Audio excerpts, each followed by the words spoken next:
Hi ladies and gentlemen, my name is Alex from Mindful Attraction, and today we're going to be talking about the 5 types of guys to avoid at all costs, okay? And these types of guys are the toxic kind of men, the kind of men that will completely ruin your life. And this is one of the reasons why a lot of the times women are unsuccessful with dating. It's not because they don't know what to do. It really isn't. It's just that they stick with the wrong guys. I mean, it's that simple. They stick with guys that are toxic.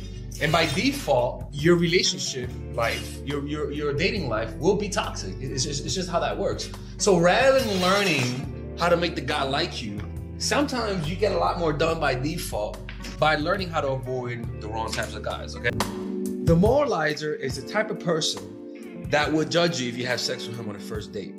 The moralizer is the type of person that will judge you because you suck dick. That type of shit. The moralizer is the person that will judge you because you please them sexually. You know, it makes no fucking sense. It's backwards shit. But the moralizer is the type of person that doesn't accept you for who you are and doesn't see you for who you are. This moralizer comes across as though they're morally righteous. They come across, they might even be religious, but not open-minded religious, but more of like a zealot. He's always judging women by their looks, always saying, look at that type of women. You know what I'm saying? Like separating the good women from the sluts. That type of guy is a moralizer. And I'll be honest with you, you guys, this is something that it's a controversial point that I bring up. But if you have sex with a guy on the first date, it says a lot about the person. Because if the man gets turned off because you have sex with him on the first date, motherfucker, are you fucking serious? You seriously judging this woman because she had sex with you on the first date? Girl, that guy is not the guy for you. Look, moralizers are always trying to change how you look, are always trying to say, don't dress so provocatively. You know, they're just toxic as fuck, okay?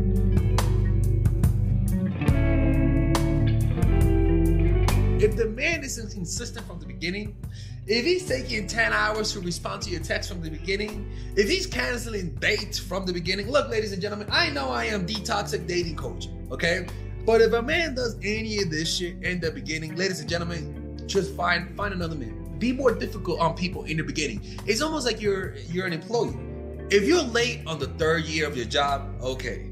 Motherfucker, if you're late on the first day of your job, my nigga, just go back home. Just go back home. Like, you want to be difficult in the beginning because men show themselves who they are in the beginning by being inconsistent. The problem is that a lot of you guys like that shit unconsciously. A lot of you guys unconsciously react to men being inconsistent. That's your main weakness. Your words, men using words, and you guys, I'll always be with you, right? And men who are inconsistent. It's a weakness for women. Look, this is obvious, but how do you find out if a cheater? Look, it's very simple. Every man that you talk to, tell him how you dated a man who was a cheater. Just tell him that. Tell him how you dated a guy who was a cheater and that he changed. Just say, you don't mind, I do believe that man, oh shit, look at that. Tell the guy how you believe that man can change.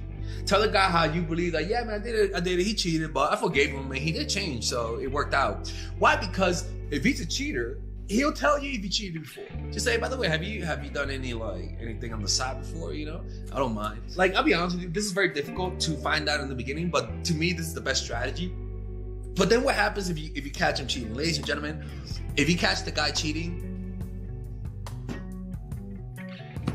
it's over. There's no coming back from that. And if you want to find out if a guy's cheating, ask his female friends. Females will be more willing to tell you the information. Guys, we'll tell you he's an angel. We're not gonna fuck him up. No, don't ask me, by the way. I'm not gonna tell you. Cheaters don't change. I'm just letting you know. Cheaters don't change.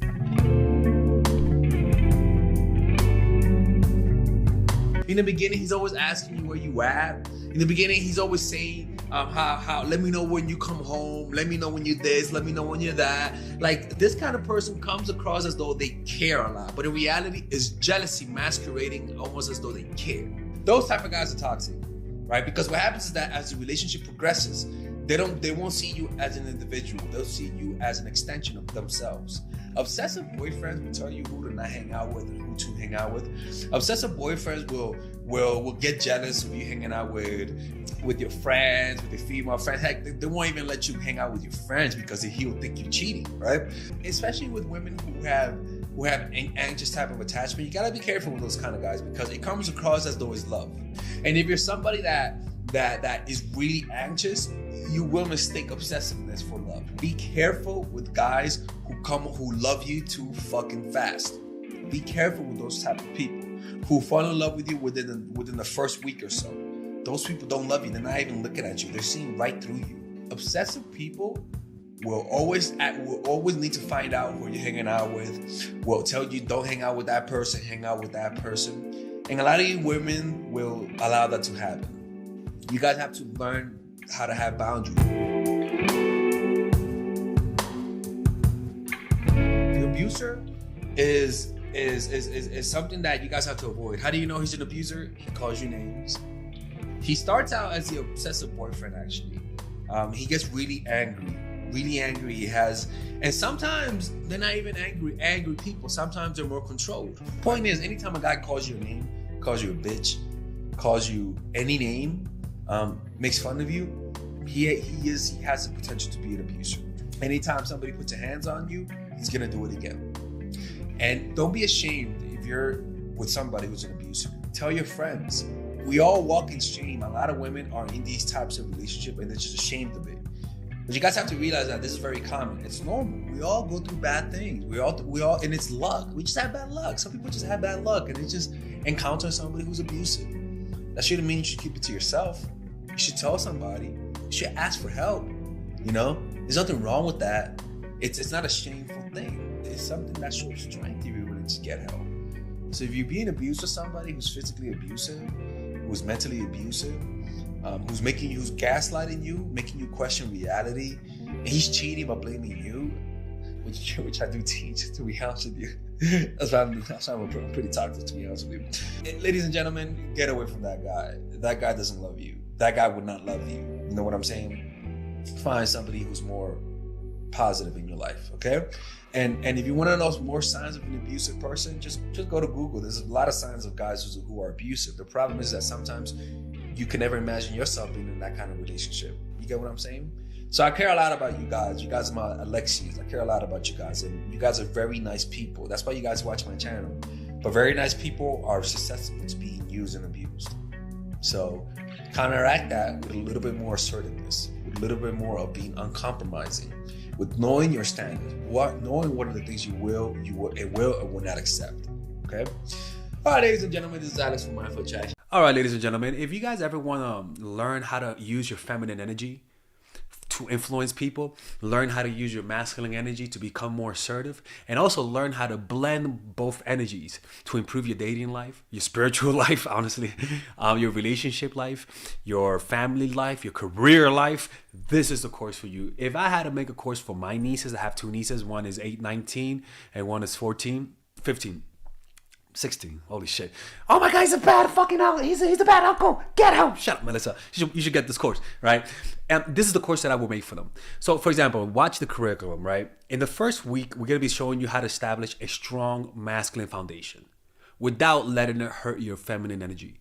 This masculine foundation is a source of who you are, right? It's your bodyguard. Without this, whatever feminine energy you create will be destroyed by the outside, because your masculine is your shield.